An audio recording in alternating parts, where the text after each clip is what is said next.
আমার জীবনের কাহিনী, আমি প্রথম বিদেশ যাই 89-তে আমার প্রথম বিদেশ সফর। ওটা ছিল হেজাজ। আমি যখন দুবাই আসি তো এক আলেমের সাথে আমার পরিচয় হয় ফিলিস্তিনের। তার বাড়ি হলো লুদে।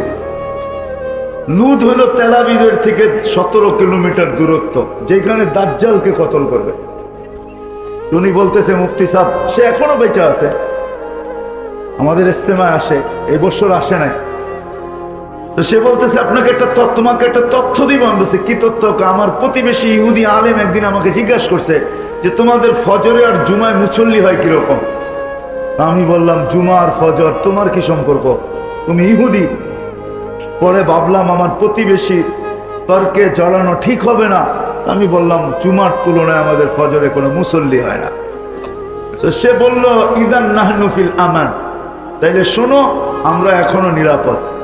সে বলল যে, বুঝলাম না। আমাদের কিতাবে এখনো লেখা আছে, আর এটা শুধু ইহুদিদের না, খ্রিস্টানের কিতাবেও লেখা আছে, যেদিন মুসলমানদের জুমার জামাত আর ফজরের জামাত সমান হবে, ওই দিন থেকে মুসলমানদের বিজয়ের পালা কুদরতি ভাবে শুরু হবে। যদি আপনি প্রমাণ চান, আমার কাছ থেকে নাম্বার নিতে পারেন। যদি প্রমাণ চান, ওই পৃষ্ঠার পুরো আপনাকে আমি দিতে পারি।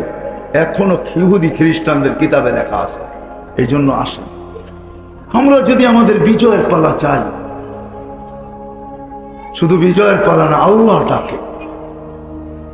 আজ থেকে নামাজ কোনো অবস্থায় আমরা ছাড়ব না। ওয়াদা? আল্লাহ আমাদের সবাইকে আমল করার তৌফিক দান করেন।